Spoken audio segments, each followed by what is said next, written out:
All right, so let's jump into it. Seems to start this. You always got to think, how do you start these things? Always jumping into it.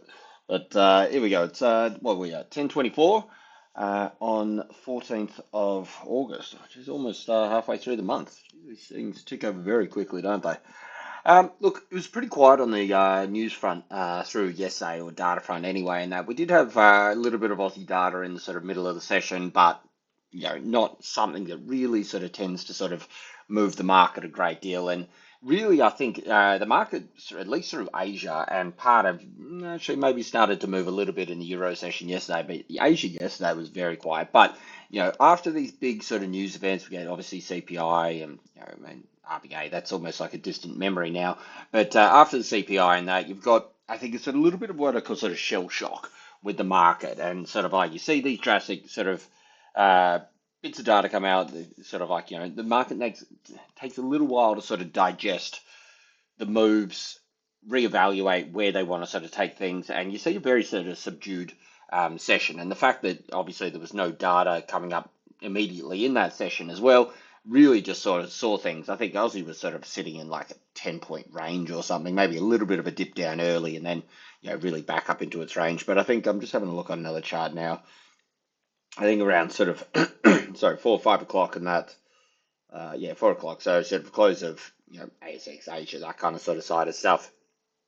Started to see a little bit of a move and up to the top side there, but same sort of thing with DXY. DXY was just sort of flat through most of the day. I think gold was pretty much a similar sort of story. So wasn't a great deal of stuff sort of happening in that sort of through the session overnight. Pretty quiet on the news front as well. I see Trump spoke. I can't see any sort of drastic moves around that time.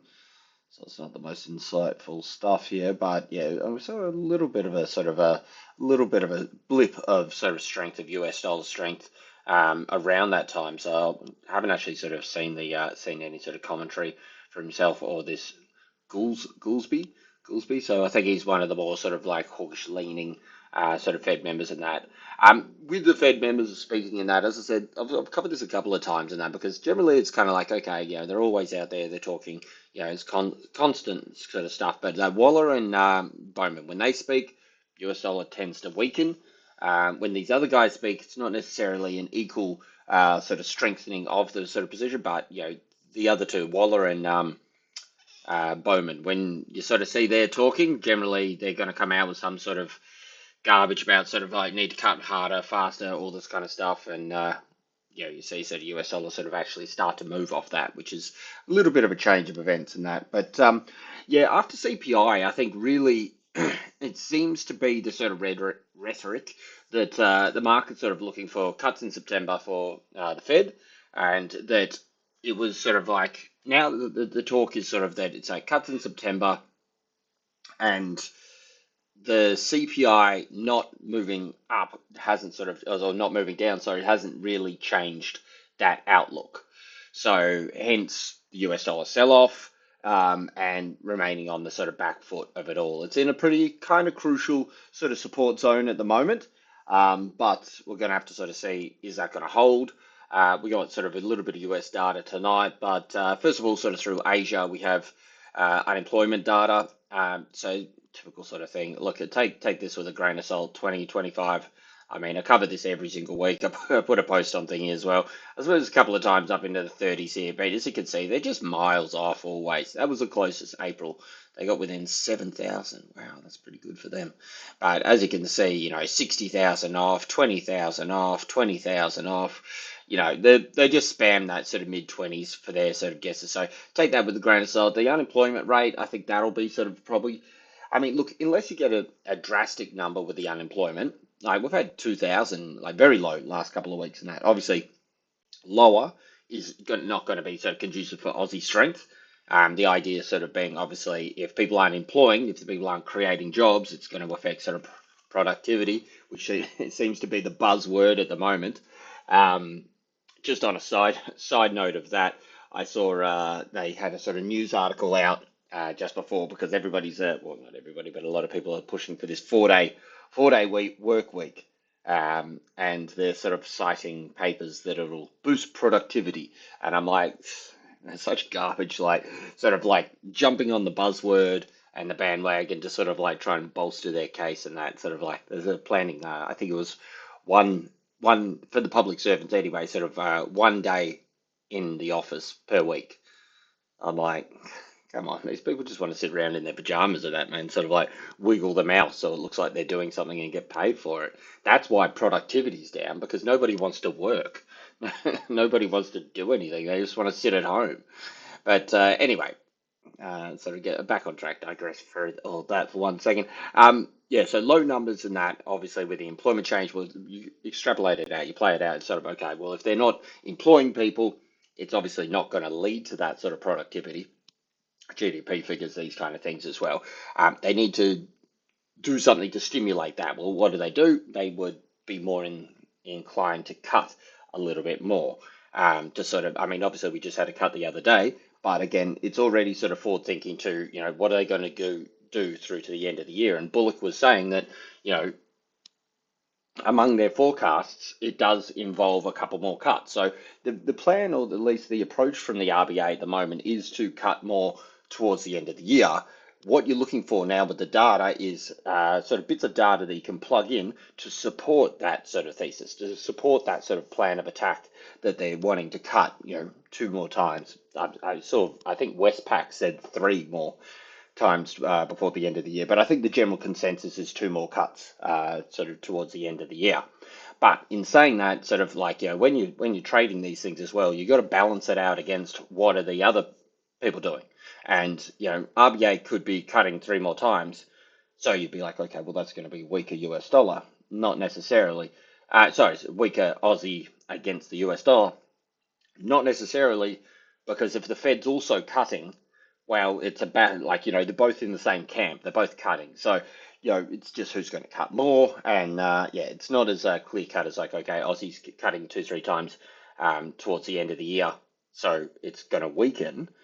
But the fact that they are planning to cut, let's just say 2 more times towards the end of the year, puts a little bit of a handbrake on the moves. It doesn't mean it's going to fall, but it does mean that it does sort of subdue it a little bit. And particularly if we do see the Fed come out more hawkish and say, "Hey, hold on, wait, maybe we're not going to cut," or if they're pricing for a cut and then they don't and they hold, like we saw with the RBA, not this time but the time before, then you'll see the US dollar obviously sort of rocket up a bit, and that's going to sort of whack Aussie a little bit there. So it's not sort of so much that okay they're cutting, it's going to go down, but more so that if they are cutting, well, it just creates this little bit of sort of caution. But at the same time, if both currencies, whatever it is, both banks from whatever currencies you're trading are cutting, well, then it's just like kind of in the same battlefield kind of thing. Anyway, so weaker number here, we'll obviously sort of probably see a little bit of a cooling on the Aussie. Unemployment rate, excuse me, looking to tick down. I think it jumped up a little bit last time. Yeah, so as you can see, it's been very stable, super stable, 4.1 all the way through. I mean, we got this little revision down here. What did I actually come? It came in at 4.1. So it really hasn't moved, budged from 4.1 for months and months and months. Last month and that, it ticked up 4.3%. Higher number with this, more inclined to cut. Obviously, sort of, same sort of similar thing with this. If you've got more jobs, so less jobs being created, well, you're going to cut to stimulate. If you've got unemployment rising, well, you're going to cut to stimulate to sort of, obviously create more of those jobs so you can get the employment numbers up. So, a lower number on unemployment rate sort of cools off the idea that you probably need to cut so much. So, they're the directions that you're looking at for these two numbers. Through the rest of the session, not really anything in that. We've got GDP from UK coming out. That's looking to tick up a little bit. Again, not massive market move, a bit of data kind of thing outside trading the pound, but something to keep in mind. Couple of other sort of bits of sort of pound data. Not really interested. Pretty cruisy through till tonight. So we've got PPI. So again, PPI, producer price index. So CPI is the consumer, PPI is the producer. So producer price index and that, obviously the sort of the rate of what their inflation that they're seeing in sort of like, I guess call it the raw materials which go into the manufacturing. So if these numbers are going ticking up, well, if they're paying more, they're probably most likely going to pass that on, which then sort of leads to higher CPI down the track. Of course, we had CPI today that came in sorry, today, on Tuesday night. They came in flat. So this will be an interesting number here to watch for the market to sort of see if we see this come in as expected.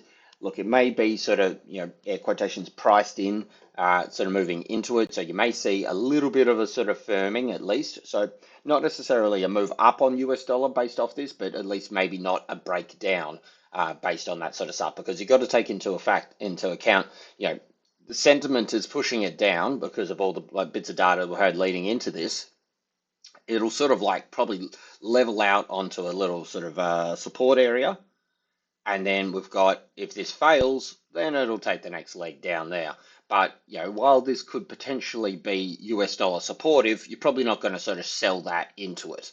You probably just see the market probably stall and sort of hit sideways a little bit through there. So that's how I'm sort of looking at that. Unemployment claims, back to pretty much the 20s. Again, look, I covered this most of this.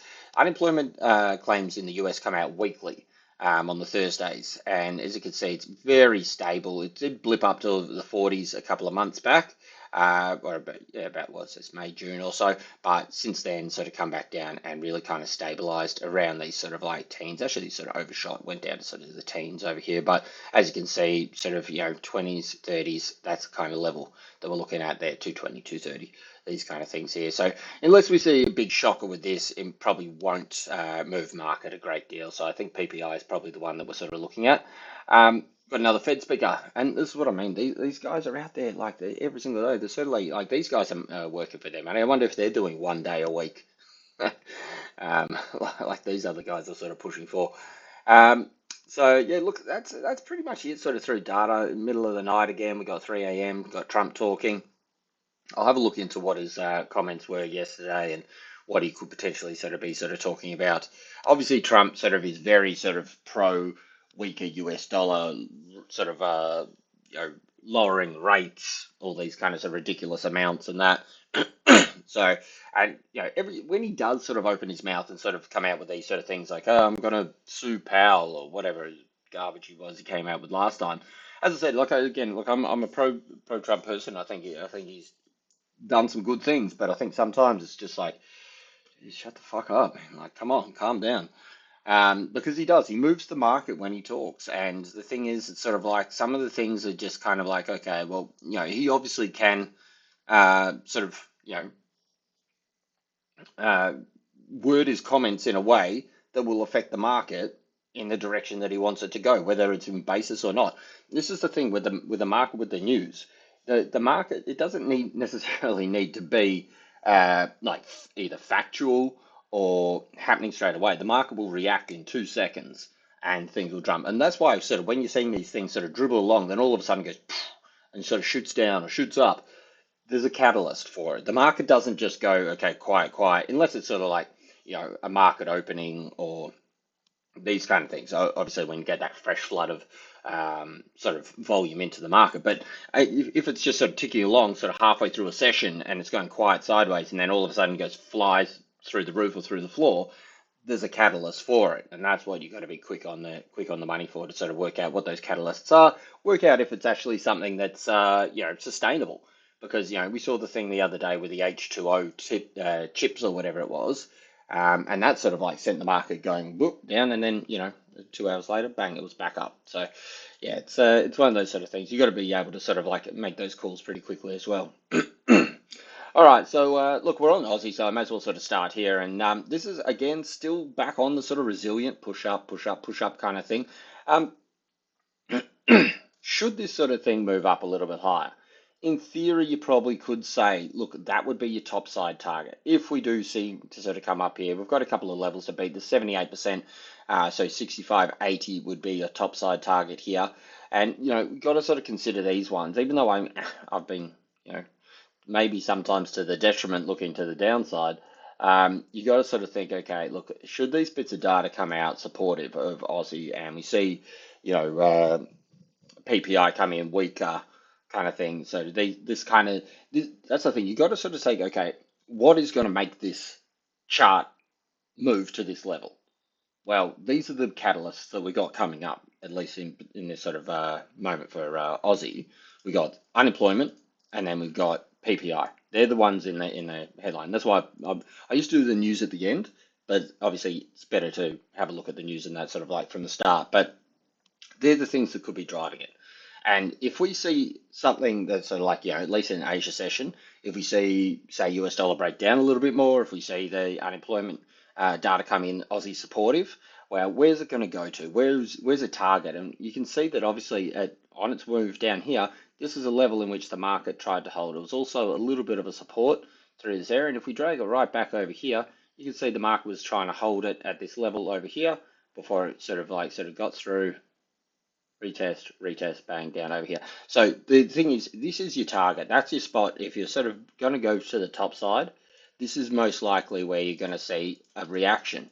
And that's most likely, it doesn't mean it's going to hold, but it does sort of go that, okay, look, it should break up a little bit higher. This is most likely where you're going to see some profit taking. Why? Because you can see previously the market has valued it for whatever reason. They've valued it at this level. It also is in confluence with the 78% retracement. So if a break in positive sort of Aussie positive data, a move up towards 80, possibly some sort of profit taking should we sort of come up into that zone there. Most likely is what I'm expecting.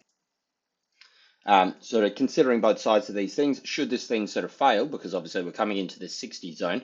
So on the other chart, this one with the Aussie, I marked out the sort of 60s and the 90s and the 20s because they're always levels, as you can see, that are fairly decent levels to sort of play off. And as a like true to form, hit into 60s last night and then bang, sold down 20 points or so. So not too bad, a little sort of short there if you're trying to sort of get through that part there. And this is what we're looking to see. If it takes out these highs, where's it going to go to? Well, most likely, as I said on the other one, up until this zone here where we've seen them sort of sell it down previously. So that's a sort of bit of a topside target. Now, should we, obviously considering both sides of it all, should we see this thing fail? Look, a couple of things that support the idea from at least from a technical standpoint is the fact that we did have this channel, well, kind of vague channel coming through here. We broke through it, tested underside. So it is sort of moving up here. If we put it onto a lower time frame, you can see even this last little bounce here is starting to wane a little bit. So I would probably want to sort of see this probably come back down underneath 37.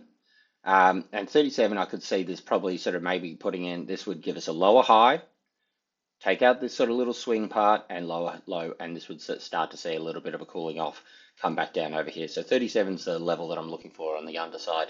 Obviously with the data coming out soon, that'll be the catalyst. So we'll sort of see what happens with that there. But I would say pretty much, look, above sort of 63, you probably got about another 20 points moving to the top side. Come back down under here, underneath 37. We've got a little bit of a support sort of through at 20. I think that'd probably be the level you want to sort of beat to the downside here. There is a little bit of a sort of previous resistance through here. Kind of as you can see with this purple line here, this is sort of like resistance, pretty much came back in sort of right on the money, same as these two resistance points became its support. So if that fails, that'll be your early indicator. And then I said, say confirmation underneath 65.20. And then if you do get down underneath 65.20, then you can start to look back down at these 64.90s where we're sort of more inclined to sort of say that's your stronger support. So you got your mini supports sort of through the middle here. You got your targets, 64.80 and 65.80. Which will be sort of more main direction, but that means that you can trade intra-session sort of through this level here just by sort of going, okay, what levels are we looking for? Well, there's a little sort of set of buys here. If these buys don't turn up here, well, there's a chance you probably get something under here, but I'd say if you take out that 64.20, then you probably got a good 30 points moving to the downside over here at this stage. All right, move along. We've got DXY. Talk of the town. So look, came in, and this is the point of sort of leaving these marks on there. This is the support that we're kind of looking at, this grey area, which obviously was back down here. Boom, over here now.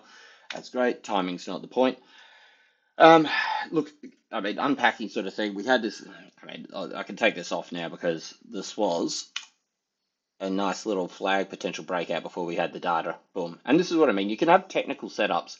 Little break here, backtest, squeeze, boom, little flag set up, and data comes out. Fail, that was CPI.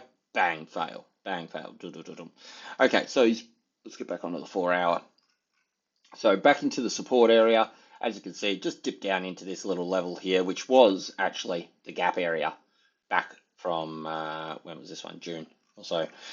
So grey area is more what we're kind of looking at here. Let's actually get rid of that. I don't really care for that. The grey area is the support area that we're looking for here. Get rid of this as well. Try and clean this up a bit now. Let's get some of this stuff off.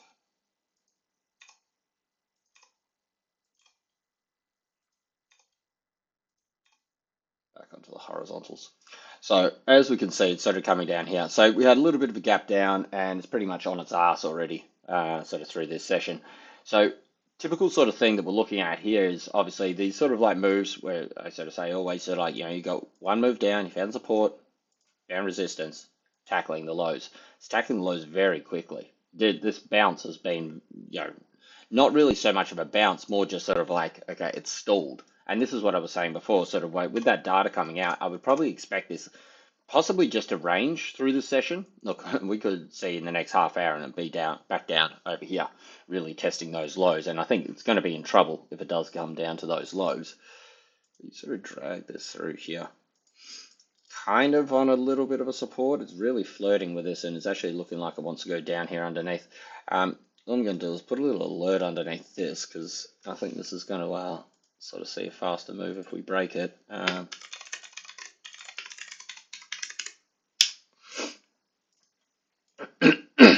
Continuation downside there. I would probably expect, as I said earlier, in that sort of with that data coming up tonight, expect it to be a little bit more sort of USD strength positive. Maybe the market would sort of pretty much just sort of maybe sort of consolidate this drop down here at the moment.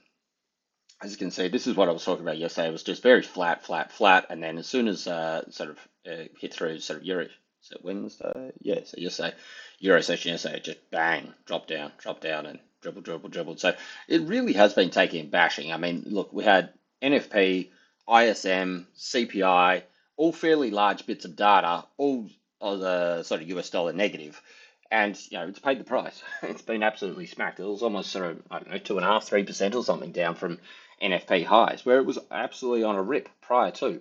So, we've got to sort of see, can it actually get some sort of data, counter to what we have been seeing, which is obviously sort of US dollar weak, and sort of, more inclined to sort of be in that sort of cut camp for the Fed, and see it sort of actually sort of hold a level and actually sort of move up. So, as I said, consolidate through the lows over here is probably all I would expect sort of through this session. I mean, PPI is not a massive bit of data, but I think at the moment, inflation is the number one sort of thing that the US is looking at.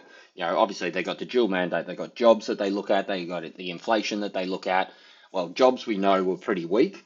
Inflation we saw isn't really sort of poking its head up too much. So this is just the next indicator. And then we've got retail sales and consumer confidence tomorrow. So if we can sort of see some sort of little rally, obviously take out these wicks here. And look, I'll just put this here for the moment, but I'm not really expecting this. I was going to call it a bounce, but I'm not really expecting that. But that's mainly just for the idea of covering both bases. Probably turn this off just to save my alerts. But I would say pretty much they're your directions through the session today and that. But I'd probably be looking for, just to visualize it a bit more, there, as a little breakout box. We'll see how we go there. Gold pumping back up. So gold, as I said, look, gold's one that has like sort of been called like, well, not been called, but 70 seems to have played its part a lot last week. Little test under, little test under, tried to hold it, and obviously that was the line that really gave way on the next push back down here. So the recovery's been okay for gold so far. If we sort of have a look down here. So it's pushing up towards the 61%. Depends where, actually, let's just put it on this one here. Pushing up past the 50, up towards the 61%. But as you can see, overnight, 70 played its part very well as well. So, came up here, that's 50% retracement. It was this horizontal, and market just went bang and knocked it back down sort of 20 bucks. Obviously, subsequently, this is the second effort and it's moving back up and sort of pushing through here at the moment. So, look, again, I think it's going to be sort of dependent on sort of what happens with the US dollar. But, if the US dollar continues to sort of fail, well, we'll probably see gold dribble back up. And, these are the kind of levels you could be looking for back up over here. Let's get onto a lower time frame. It's really just open up and run here.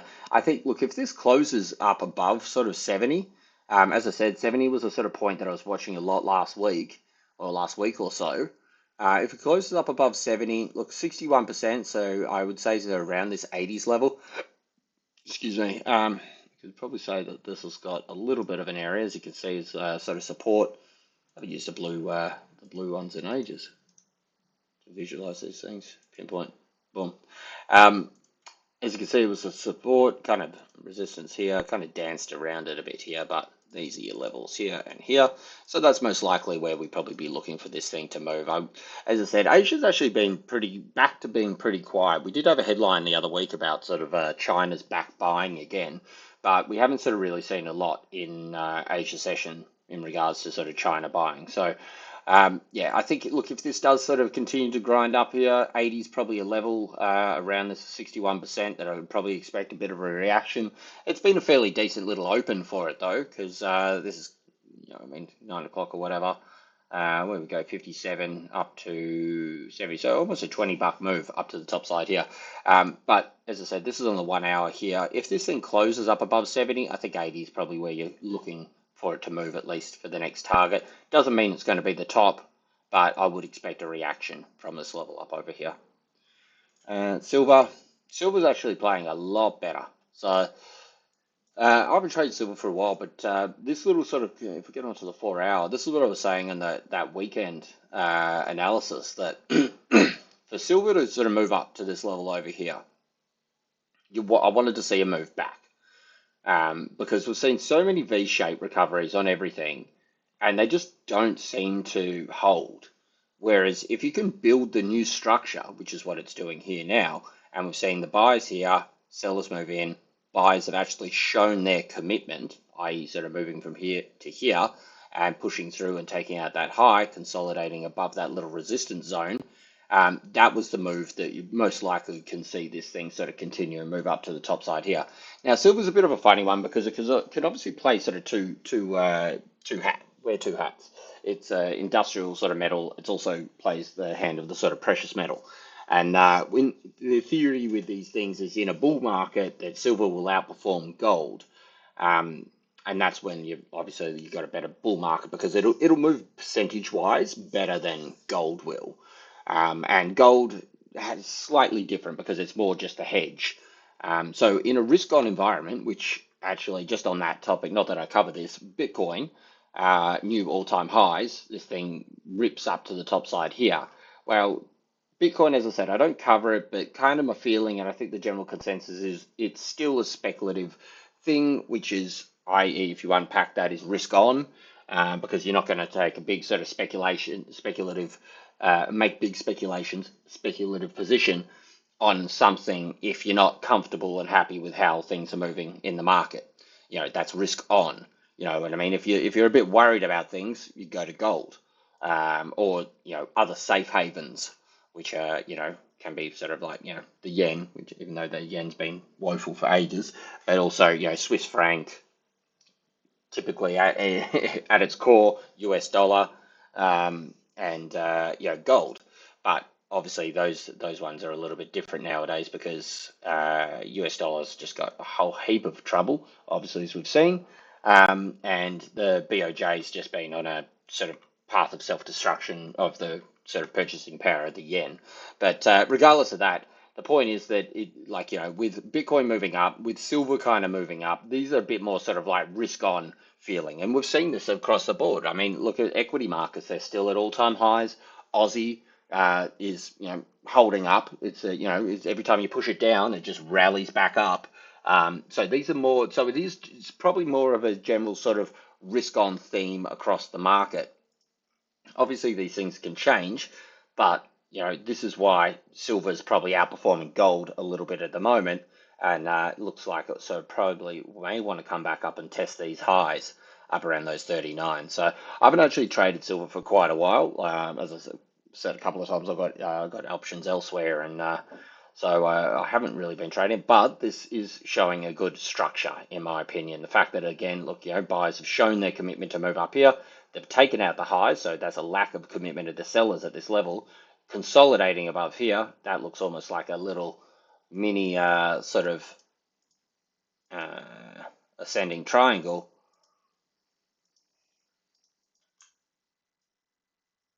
I wouldn't be surprised if that's kind of where you're heading with silver here. So I would say that's probably definitely a positive. So I think definitely if you take out, let's put in a little alert above that one, just for the sake of it, messaging, just high. So if that thing can push through up here and see some sort of completion over here. All right, move along. We've got copper, and copper, dribbling on the lows. Not really anything to do here. As I said, with this, I'm kind of feeling more, or kind of waiting more for it to sort of come up around these levels over here. I wouldn't mind actually shorting copper, because it's certainly not following suit. Like, it's got its own issues with what was happening with the tariffs and yada yada and all this kind of stuff, and like obviously caused this massive sell down here. So it's kind of like, well, it's not on anybody's radar at the moment. So look, tough luck if you're stuck at these levels, or you didn't take your losses, or you gave back your 6 month, well, not 6 months, but 3 months worth of sort of gains, and that in 2 minutes. That's tough, but at the moment it doesn't really seem to be providing anything. So I think if anything, it gets up, as I said yesterday, I think people would have tried to buy these levels here. So corresponding here and here. I think people would have tried to sort of hold these things, and obviously just chopped all the way through. So I think because it's such a quiet, dead market, you got to think sort of like, should it get back up to here? Yeah, maybe it's going to be the buy of the thing, and you've got this great level over here. But I don't think so. I think people are like, look, my money, my capital's trapped in this thing at the moment. If I can get it out, I'm going to get it out, and if I can get it out, well, so let's put this along here. This seems to match up pretty well. If I can get it out and move on to another market, which is probably looking a little bit healthier, I'll probably do it. So what will they do? They'll close out their positions, take it for as even or as close to even as they can, which will add to the sell pressure, which I think still has the move to the downside going. So this is actually lining up pretty well for a little sort of recovery channel, maybe a test down over these levels here, dribble this up here. But as I said, I wouldn't be looking, I'm personally not looking to buy this. If we do get up to these levels, maybe a sort of short option from 470 or so. Move along, and China. And China still back into its box. So it's really just sort of, it is holding this little support area through here. We can see the buyers pretty keen to hold it through here. Look, a solid breakdown under here. This is probably where we're going, 714. This will see Aussie appreciate. If we do happen to see something a little bit stronger, okay, up over here, but at the moment it's looking like, every time it attempts to get back up, get up, it just gets smacked back down and back into its little grind at the moment, with the risk probably more to sort of come back down to test these levels down over here at 714. But we'll have to wait and see, because as I said, look, if DXY can hold that support, if they can get something more than just garbage data, this thing could obviously just continue this grind through here. But it's just to be aware that should it sort of break down under here, then you're probably going to see this thing dribble down a little bit lower. So you can see it tried to hold it, like DXY tried to hold its support, but the bounce is very minimal, and sort of come back down over here. So we'll have to sort of wait and see how this one sort of plays out. But again, it's not really a big trader. It's more a sort of barometer for sort of how risk and particularly proxy for Aussie is playing out. All right, that's it from me.